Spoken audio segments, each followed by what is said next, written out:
इतिहास का एक शाश्वत नियम है। यह भावनाओं पर नहीं बल्कि ठोस तथ्यों और प्रमाणों पर चलता है। जब हम किसी महापुरुष की बात करते हैं, चाहे वे करुणा के सागर तथागत गौतम बुद्ध हों या त्याग की जीवंत मिसाल महावीर स्वामी, हमारा मन स्वाभाविक रूप से श्रद्धा और आदर से भर जाता है। लेकिन एक इतिहासकार का मन रुकता नहीं। वह सवाल उठाता है, क्या इनका वास्तविक अस्तित्व था या ये सिर्फ प्रेरक कहानियों के पात्र हैं? आज हम इसी सवाल का जवाब ढूंढने निकल रहे हैं। हम एक ऐसी खोज पर चल पड़ेंगे जो भारत के प्राचीन इतिहास की धूल भरी परतों को हटाकर एक चमकदार सत्य सामने लाएगी। यह कहानी है उस प्राचीन नगर की जहां राजकुमार सिद्धार्थ ने अपना बचपन बिताया, जहां उन्होंने जीवन के कड़वे सच को समझने के लिए राजसी सुख वैभव का त्याग किया। जी हां, यह कहानी है कपिलवस्तु की। आज हम उन ठोस पुरातात्विक प्रमाणों की गहराई में उतरेंगे, यानी आर्कियोलॉजिकल एविडेंस की, जो न सिर्फ कपिलवस्तु की पहचान साबित करते हैं बल्कि इस बात को भी पुख्ता करते हैं कि तथागत बुद्ध एक ऐतिहासिक व्यक्ति थे, कोई काल्पनिक चरित्र नहीं। तो चलिए समय के पहिए को पीछे घुमाते हैं और चल पड़ते हैं उन खंडहरों की ओर जो आज भी अपने सीने में हजारों साल पुराना इतिहास छिपाए हुए हैं। अध्याय 1, चीनी यात्रियों की आंखों से देखी कपिलवस्तु। कपिलवस्तु की खोज की यह कहानी भारत की सीमाओं से हजारों मील दूर प्राचीन चीन से शुरू होती है। प्राचीन भारत के इतिहास को समझने के लिए हमें उन नन्हे से साहसी चीनी यात्रियों का बहुत धनी होना चाहिए जिन्होंने अपनी जान की परवाह न करते हुए हिमालय की बर्फीली चोटियों को पार किया। ये यात्री सिर्फ पर्यटक नहीं थे, वे सत्य के सच्चे खोजी थे। इनमें दो नाम सबसे प्रमुख हैं, फाहियान और हेवेनसांग। सबसे पहले बात करते हैं फाहियान की। 5वीं शताब्दी ईस्वी में जब भारत में गुप्त साम्राज्य का सुनहरा दौर चल रहा था, फाहियान भारत पहुंचे। उनकी प्रसिद्ध रचना फोकुओकी यानी बुद्ध के देशों का वृतांत हमें उस समय के भारत की झलक देती है। इस किताब में उन्होंने कपिलवस्तु का वर्णन किया है, एक ऐसा स्थान जहां बुद्ध का जन्म हुआ था, जहां उनका बचपन बीता था। लेकिन उस समय तक वह शहर लगभग खंडहर हो चुका था। फाहियान ने वहां के स्तूपों, मठों और उन स्थानों का जिक्र किया जो बुद्ध के जीवन से जुड़े थे। उन्होंने लिखा कि शहर सूना पड़ा है, लेकिन उसकी आध्यात्मिक महत्ता आज भी बरकरार है। फाहियान के बाद 7वीं शताब्दी में आए हेवेनसांग, जिन्हें हम हुनसांग या श्वानजांग भी कहते हैं। उन्होंने भी कपिलवस्तु की यात्रा की और अपने वृत्तांत में विस्तार से बताया कि वहां राजा शुद्धोधन का महल था, जहां सिद्धार्थ ने 29 साल तक राजसी जीवन जिया। हेवेनसांग ने कई स्तूपों और स्तंभों का जिक्र किया जो अशोक ने बनवाए थे और बताया कि शहर की दीवारें और द्वार आज भी दिखाई देते हैं, हालांकि वह जगह तब तक काफी निर्जन हो चुकी थी। इन दोनों चीनी भिक्षुओं के वर्णन ने सदियों बाद पुरातत्वविदों को सही दिशा दी। उनकी आंखों से देखी बातें ही आज कपिलवस्तु की खोज का आधार बनी। इतिहास समय की धुंधली लेकिन सच्ची तस्वीर पेश करता है, और जब फाहियान कपिलवस्तु पहुंचे तो उनका दिल बैठ गया। जिस नगर की भव्यता और समृद्धि की कहानियां उन्होंने सुनी थी, वह अब एक वीरान जंगल बन चुका था। फाहियान ने अपनी किताब में लिखा है, कपिलवस्तु अब एक विशाल निर्जन स्थान है। यहाँ न कोई राजा है न प्रजा, केवल टूटे फूटे ईंटों के ढेर बिखरे पड़े हैं। कुछ 10-20 भिक्षु बचे हैं और मुश्किल से गिने चुने घर। चारों तरफ गहरा सन्नाटा, मानो समय यहां ठहर सा गया हो। सोचिए उस दृश्य को। एक समय जो शहर हाथियों की चिंगाड़, रथों की घरघराहट और जीवन की धमक से गूंजता था, वहां अब सिर्फ हवाओं की साएं साएं सुनाई देती थी। यह विवरण बताता है कि बुद्ध के महापरिनिर्वाण के करीब 800-900 साल बाद तक कपिलवस्तु लगभग उजड़ चुका था। अब बात करते हैं दूसरे चीनी यात्री की, हेवेनसांग की। फाहियान के लगभग 200 साल बाद 7वीं शताब्दी में हेवेनसांग, जिन्हें युवांग या श्वानजांग भी कहते हैं, भारत आए। विज्ञान की प्यास से भरे थे और नालंदा विश्वविद्यालय में अध्ययन करने पहुंचे। उनकी मशहूर किताब सीयू की यानी पश्चिमी देशों का रिकॉर्ड ऐतिहासिक भूगोल का एक अनमोल खजाना है। जब हेवेनसांग कपिलवस्तु पहुंचे, जिसे वे अपनी भाषा में कपिला कहते थे, तो हालत और भी खराब हो चुकी थी। उन्होंने देखा कि राजमहल पूरी तरह ध्वस्त हो चुका था, लेकिन उसकी नींव की मोटी दीवारें अभी भी खड़ी थीं, जिनसे महल के विशाल आकार का अंदाजा लगाया जा सकता था। हेवेनसांग ने बहुत बारीकी से दिशाओं, दूरियों और स्थानों को अपनी डायरी में नोट किया। उन्होंने लिखा कि यह स्थान श्रावस्ती से दक्षिण पूर्व दिशा में है और आसपास हजारों मठ और स्तूप खंडहर हो चुके थे। उनकी यह डायरी सदियों बाद एक अंग्रेज अधिकारी के हाथ लगी और भारत के प्राचीन इतिहास को नई दिशा देने का कारण बनी। अध्याय 2, मेजर जनरल अलेक्जेंडर कनिंघम का अन्वेषण। समय का चक्र घूमा और भारत में ब्रिटिश राज कायम हो गया। 19वीं शताब्दी में जब अंग्रेज यहां शासन कर रहे थे, तब एक ऐसा अधिकारी था जिसे सत्ता से ज्यादा भारत की मिट्टी में दबे रहस्यों से मोह था। उनका नाम था मेजर जनरल अलेक्जेंडर कनिंघम। वे आर्कियोलॉजिकल सर्वे ऑफ इंडिया के पहले डायरेक्टर जनरल थे और पुरातत्व की दुनिया में उन्हें भारतीय पुरातत्व का पिता कहा जाता है। कनिंघम ने फाहियान और ह्वेनसांग के वर्णनों को आधार बनाकर खोज शुरू की। उन्होंने कई स्थानों पर खुदाई करवाई, सांची, सारनाथ, बोधगया जैसे पवित्र स्थलों पर, और कपिलवस्तु की तलाश में भी जुट गए। उनके प्रयासों और बाद में उनके सहयोगियों जैसे आर्चिबाल्ड कार्लाइल के काम से ही कपिलवस्तु के खंडहरों की सही पहचान हुई। कनिंघम ने ह्वेनसांग की दूरियों और दिशाओं का मिलान करके संभावित स्थानों की जांच की और इस तरह प्राचीन भारत के एक महत्वपूर्ण अध्याय को फिर से जीवित किया। कनिंघम को आज भारतीय पुरातत्व का जनक, फादर ऑफ इंडियन आर्कियोलॉजी कहा जाता है। उनके हाथ में ह्वेनसांग की किताब सी यू की का अनुवाद था। वे एक जासूस की तरह उस किताब में लिखे नक्शों, दिशाओं और विवरणों का पीछा कर रहे थे। उनका मकसद था बुद्ध के जीवन से जुड़े उन पवित्र स्थानों को फिर से दुनिया के सामने लाना, भूगोल की पहेली सुलझाना। कनिंघम के सामने सबसे बड़ी चुनौती थी दूरी और दिशा का सही आकलन करना। चीनी यात्रियों ने दूरी को ली और योजन में नापा था, जबकि कनिंघम ब्रिटिश इकाइयों में यानी मील में गणना कर रहे थे।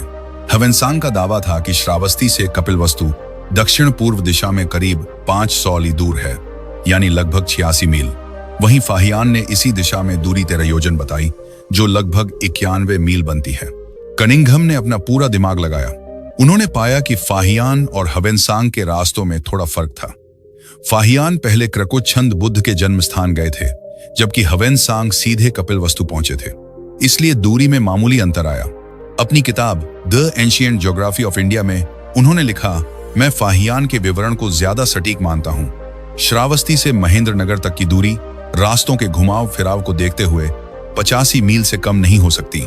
ध्यान रहे, कनिंघम ने कभी खुद उस जगह का दौरा नहीं किया जो आज कपिलवस्तु मानी जाती है, लेकिन उन्होंने स्थानीय सूचनाओं, मुखबिरों और पुराने नक्शों के आधार पर भविष्यवाणी कर दी कि गोरखपुर और नेपाल की सीमा के पास ईंटों का एक विशाल खंडहर, जिसे लोग खेड़ा कहते थे, वही प्राचीन कपिलवस्तु होना चाहिए।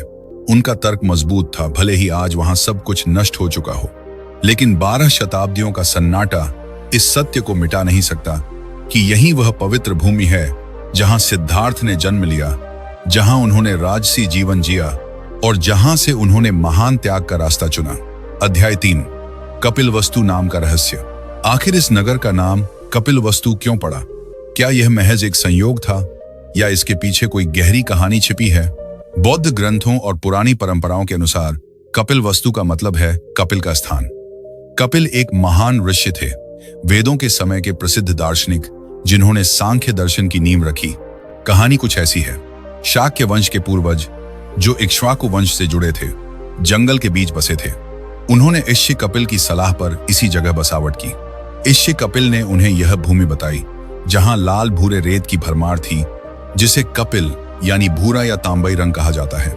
इसलिए जगह का नाम कपिलवस्तु पड़ा, यानी कपिल का निवास या कपिल की भूमि। कुछ विद्वान कहते हैं कि नाम कपिलवस्तु का अर्थ भूरा क्षेत्र भी हो सकता है, क्योंकि यहाँ की मिट्टी और रेत का रंग लाल भूरा था। लेकिन ज्यादातर परंपराएं इसे महान ऋषि कपिल से जोड़ती हैं, जिनकी वजह से शाक्य कुल ने इस जगह को अपना राजधानी बनाया। यह नाम सिर्फ एक संयोग नहीं, बल्कि एक गहरी आध्यात्मिक विरासत का प्रतीक है।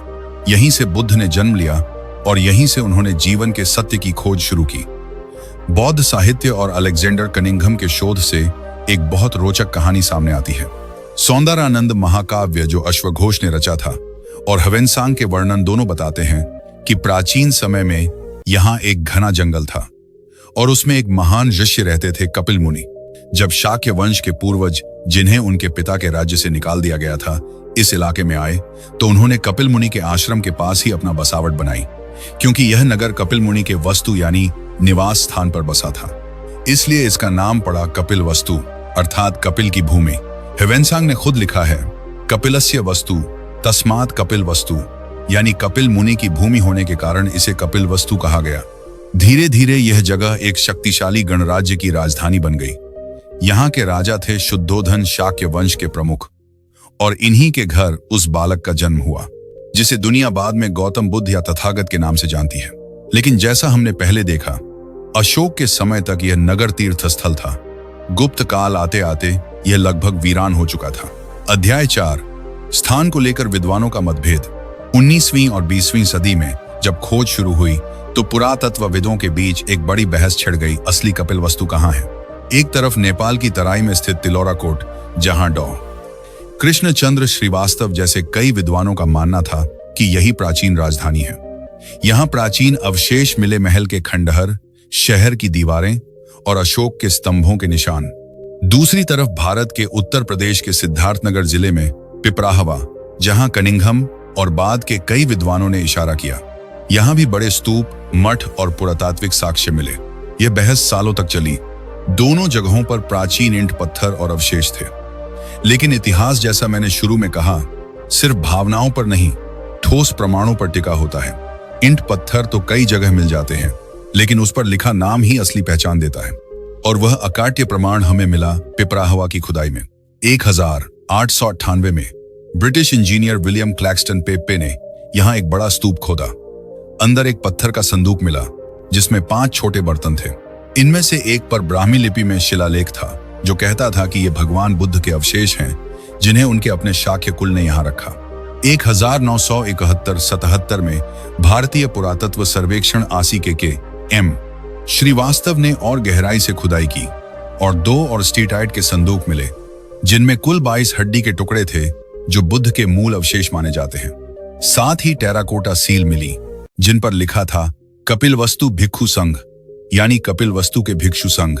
यह खोज न सिर्फ भारत के लिए बल्कि पूरी दुनिया के बौद्ध समुदाय के लिए एक चमत्कार जैसी थी, क्योंकि इससे साबित हुआ कि पिपराहवा ही प्राचीन कपिलवस्तु का हिस्सा था, जहां शाक्यों ने बुद्ध के अवशेषों का अपना हिस्सा रखा था। हालांकि बहस आज भी जारी है। कुछ विद्वान तिलौरा कोट को राजधानी मानते हैं और पिपराहवा को एक महत्वपूर्ण बौद्ध केंद्र या निग्रोधाराम। लेकिन पिपराहवा के शिलालेख और अवशेषों ने इसे सबसे मजबूत दावेदार बना दिया है। वीडियो में बने रहिए, क्योंकि अब हम उस खोज की गहराई में उतरेंगे जिसने इतिहास की किताबें पलट दी। जमींदार W.C. पेप्पे को उस टीले के अंदर क्या मिला और कैसे एक छोटा सा कलश पूरी दुनिया की नजरें अपनी तरफ खींच ले गया। अध्याय 5, वो जमींदार जिसने इतिहास बदल दिया। 1898 की खोज 19वीं सदी का अंतिम दौर था। उत्तर प्रदेश के बस्ती जिले में, जो अब सिद्धार्थनगर कहलाता है, बर्डपुर नाम की एक रियासत थी। यहाँ के जमींदार थे ब्रिटिश अधिकारी विलियम क्लैक्सटन पेप्पे, जिन्हें हम W.C. पेप्पे कहते हैं। पेप्पे साहब सिर्फ जमींदार नहीं थे, उन्हें पुरानी चीजों, खंडहरों और इतिहास की गहराइयों में गहरी दिलचस्पी थी। उनकी रियासत में पिपराहवा गांव के पास घने पेड़ों के बीच एक विशाल टीला था। स्थानीय लोग इसे श्रद्धा से देखते थे, मानो कोई पवित्र जगह हो। लेकिन पेप्पे को यकीन था कि इस मिट्टी के ढेर के नीचे कुछ बड़ा छिपा हुआ है।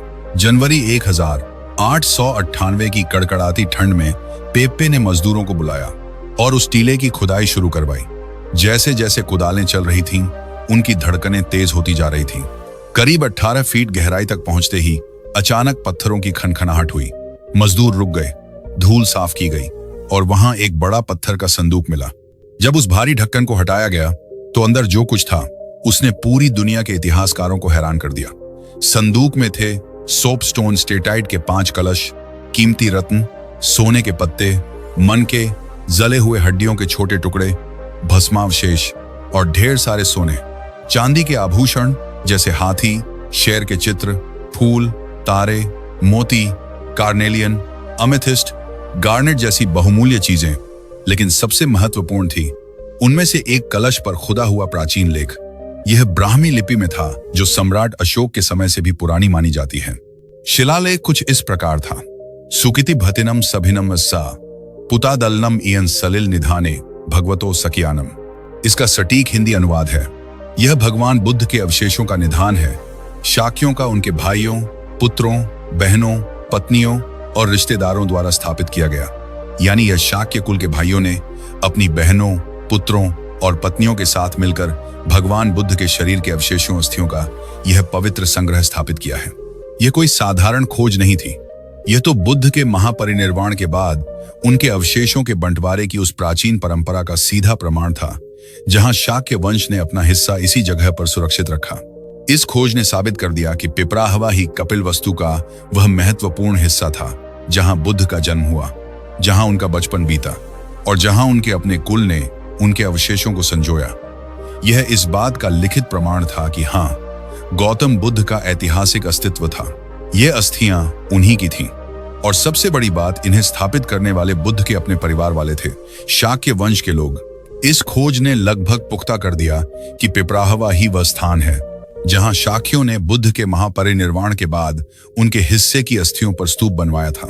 यानी पिपराहवा ही प्राचीन कपिलवस्तु का वह महत्वपूर्ण हिस्सा था। अध्याय 6, संदेह के बादल। और के एम श्रीवास्तव का आगमन। पेप्पे की खोज निश्चित रूप से बहुत बड़ी थी, लेकिन विद्वानों की दुनिया में बहस इतनी आसानी से खत्म नहीं होती। कुछ पश्चिमी विद्वानों ने सवाल खड़े किए। उनका कहना था कि यह कलश अशोक काल का है, यानी 3री शताब्दी ईसा पूर्व का। तो क्या यह संभव है कि यह मूल कपिलवस्तु न होकर बाद में अशोक द्वारा बनवाया गया कोई स्मारक मात्र हो? इसके अलावा तिलौराकोट नेपाल को कपिलवस्तु मानने वाले विद्वान भी अपने दावे पर अड़े रहे। इस पहेली को हमेशा के लिए सुलझाने की जरूरत थी, और यह जिम्मेदारी उठाई भारतीय पुरातत्व सर्वेक्षण ASI के एक जुझारू अधिकारी ने, डॉक्टर के एम श्रीवास्तव। 1971 में डॉक्टर श्रीवास्तव अपनी टीम के साथ पिपरावा पहुंचे। उन्होंने पेप्पे की खुदाई से आगे बढ़ने का फैसला किया। उनका तर्क बिल्कुल साफ था। अगर पेप्पे को जो स्तूप मिला वह अशोक कालीन था, तो असली मूल स्तूप उसके और नीचे होना चाहिए। श्रीवास्तव ने खुदाई और गहराई तक करवाई, और जैसा उन्होंने सोचा था बिल्कुल वैसा ही हुआ। अशोक कालीन स्तूप के ठीक नीचे उन्हें एक और पुराना स्तूप मिला, कच्ची ईंटों से बना हुआ। यह स्तूप 5वीं या 6ठी शताब्दी ईसा पूर्व का था, यानी बिल्कुल भगवान बुद्ध के समय का। लेकिन असली धमाका अभी बाकी था। खुदाई के दौरान उन्हें मिट्टी की बनी हुई 40 से ज्यादा मोहरें, सील्स और ढक्कन मिले। जब इनकी धूल साफ की गई तो उन पर साफ साफ अक्षरों में ब्राह्मी लिपि में लिखा था, ओम देव पुत्र विहार कपिलवस्तु भिक्षु संघस और महाकपिलवस्तु भिक्षु संघस। इसका मतलब था यह कपिलवस्तु के भिक्षु संघ का विहार है, और महान कपिलवस्तु के भिक्षु संघ का अब किसी और प्रमाण की जरूरत नहीं रह गई थी। ये सीलें सीधे साफ बता रही थीं कि यह जगह ही कपिलवस्तु है, बुद्ध का जन्म स्थान, उनका बचपन का घर और शाक्य गणराज्य की राजधानी। यह खोज इतनी मजबूत थी कि आज अधिकांश इतिहासकार और पुरातत्वविद पिपराहवा को कपिलवस्तु का मुख्य स्थल मानते हैं। हालांकि तिलौराकोट को भी महत्वपूर्ण मानते हैं, लेकिन पिपराहवा के अवशेष और शिलालेखों ने इसे सबसे मजबूत दावेदार बना दिया। यह आवश्यकता नहीं रह गई थी, क्योंकि जिस जगह के नाम की मोहरें खुद पर कपिलवस्तु लिखी मिल गईं, वही असली कपिलवस्तु साबित हो गई। डॉक्टर के एम श्रीवास्तव की इस खोज ने दशकों से चले आ रहे विवाद पर पूरी तरह विराम लगा दिया। यह पुख्ता हो गया कि पिपराहवा ही शाक्यों की राजधानी कपिलवस्तु का मुख्य स्तूप, क्षेत्र और मठ परिसर था, जहां बुद्ध के अवशेष सुरक्षित रखे गए थे और भिक्षु संघ यहां सक्रिय था। अध्याय 7, गणवरिया राजा का महल और आम जनता का नगर। लेकिन एक सवाल अभी भी बाकी था। पिपराहवा में तो स्तूप और विहार मिले जहां भिक्षु रहते थे, ध्यान करते थे, लेकिन राजा शुद्धोधन का महल, आम प्रजा का नगर, राजसी जीवन की वह जगह कहां थी? डॉक्टर श्रीवास्तव रुके नहीं। उन्होंने पिपराहवा से थोड़ी ही दूरी पर गणवरिया नामक स्थान पर खुदाई शुरू की। यहाँ का नजारा पिपराहवा से बिल्कुल अलग था। यहाँ स्तूप नहीं, बल्कि विशाल आवासीय परिसरों के खंडहर मिले। पक्की ईंटों से बने बड़े बड़े कमरे, व्यवस्थित जल निकासी की नालियां, कुएं और मजबूत संरचनाएं। खुदाई में कुषाण काल के सिक्के, मिट्टी के बर्तन, खिलौने और रोजमर्रा की जिंदगी के प्रमाण मिले। पुरातत्वविदों का मानना है कि गणवरिया ही वह नागरिक क्षेत्र था जहां राजा और प्रजा रहते थे, जहां महल और घर थे, जहां जीवन की धमक थी। जबकि पिपराहवा धार्मिक केंद्र था, जहां बुद्ध के अवशेषों पर स्तूप बना और भिक्षु शांतिपूर्वक रहते थे। प्राचीन काल में अक्सर ऐसा ही होता था। नगर और विहार थोड़ी दूरी पर बने होते थे ताकि भिक्षुओं की एकांत साधना में कोई बाधा न आए। पिपराहवा और गणवरिया मिलकर ही पूरी कपिलवस्तु बनाते थे। एक तरफ राजसी और नागरिक जीवन, दूसरी तरफ आध्यात्मिक केंद्र। अध्याय 8, बुद्ध की अस्थियों की भावुक कहानी महापरिनिर्वाण के बाद। अब आप सोच रहे होंगे, बुद्ध की अस्थियां यहां कैसे पहुंची? इसके पीछे एक बहुत भावुक और ऐतिहासिक घटना है जिसका वर्णन महापरिनिर्वाण सूत्र में मिलता है। जब 80 वर्ष की आयु में कुशीनगर में तथागत बुद्ध का महापरिनिर्वाण हुआ और उनका अंतिम संस्कार किया गया, तो उनके अवशेष अस्थियां राख पाने के लिए तत्कालीन भारत के 8 प्रमुख राजाओं और कुलों में विवाद खड़ा हो गया। हर कोई चाहता था कि बुद्ध के अवशेष उनके राज्य या कुल में जाएं। स्थिति युद्ध तक पहुंच गई थी। तब एक बुद्धिमान ब्राह्मण द्रोण ने बीच बचाव किया। उन्होंने सबको समझाया, जिन्होंने जीवन भर अहिंसा, शांति और करुणा का पाठ पढ़ाया, उनकी अस्थियों के लिए युद्ध करना उनका अपमान होगा। सबकी सहमति से अस्थियों को 8 बराबर हिस्सों में बांटा गया। ये थे वे 8 कुल और राज्य जिन्हें बुद्ध के अवशेष मिले। नंबर 1, मगध के अजात शत्रु। नंबर 2, वैशाली के लिच्छवी। नंबर 3, कपिलवस्तु के शाक्य। नंबर 4, अलकप्पा के बुली। नंबर 5, रामग्राम के कोलिया। नंबर 6, वेठदीप के ब्राह्मण। नंबर 7, पावा के मल। नंबर 8, कुशीनगर के मल। शाक्यों ने गर्व से कहा था, भगवान बुद्ध हमारे कुल के थे, हमारे भाई थे, हमारे रक्त से जुड़े थे, इसीलिए उनके अवशेषों पर हमारा पूरा अधिकार है। उन्होंने अपने हिस्से की अस्थियों को बड़े सम्मान और भावुकता के साथ कपिलवस्तु लाया और अपनी राजधानी में उन पर एक भव्य स्तूप बनवाया। यही वह स्तूप था जिसे सदियों बाद पहले विलियम क्लैक्सटन पेपे ने खोजा और फिर डॉक्टर के एम श्रीवास्तव ने और गहराई से उजागर किया। वो घड़ा, वो राख, वो छोटे छोटे हड्डियों के टुकड़े, वही पवित्र धरोहर थी जिसे शाक्यों ने करीब 2500 साल पहले नम आंखों से श्रद्धा से वहां रखा था। आज का कपिलवस्तु, जब आज हम सिद्धार्थनगर के उस क्षेत्र में खड़े होते हैं तो हवाओं में एक अजीब सी गहरी शांति महसूस होती है। वो रेलिक कास्केट यानी अस्थि कलश जो पेप्पे को मिला था, आज भारत के राष्ट्रीय संग्रहालय नई दिल्ली में पूरी सुरक्षा और सम्मान के साथ रखा गया है। यह सिर्फ हड्डी का टुकड़ा या राख नहीं, यह मानवता के सबसे महान प्रकाश स्तंभ तथागत बुद्ध का भौतिक अंश है। इसे कपिलवस्तु रेलिक्स के नाम से जाना जाता है और इसे ग्रेड ए एंटीक्विटी का दर्जा प्राप्त है। कई बार इसे विशेष प्रदर्शनियों के लिए श्रीलंका, थाईलैंड, मंगोलिया जैसे बौद्ध देशों में ले जाया गया है, जहां लाखों श्रद्धालु इसके दर्शन के लिए उमड़ पड़ते हैं। तो दोस्तों, यह थी कपिलवस्तु की पूरी दास्तान, उसकी खोज, उसके प्रमाण और उसकी भावुक विरासत की। ईंटों और खंडहरों के नीचे दबी यह सच्चाई हमें याद दिलाती है कि हमारी प्राचीन विरासत कितनी गहरी और समृद्ध है। आपको आज यह जानकारी और यह यात्रा कैसी लगी? अपने विचार कमेंट बॉक्स में जरूर लिखकर बताएं। अगर इतिहास से जुड़ा कोई और सवाल आपके मन में है तो वह भी पूछ सकते हैं। अगर आपको यह मेहनत पसंद आई हो तो वीडियो को लाइक जरूर करें और अपने दोस्तों परिवार के साथ शेयर करें ताकि यह अमूल्य ज्ञान ज्यादा से ज्यादा लोगों तक पहुंचे। ऐसे ही और ऐतिहासिक ज्ञानवर्धक कहानियां सुनने के लिए सब्सक्राइब करना न भूलें और बेल आइकन दबाकर नोटिफिकेशन ऑन कर लें। जल्द ही मिलते हैं एक नई रोचक जानकारी के साथ। तब तक अपना ख्याल रखें। नमो बुद्धाय।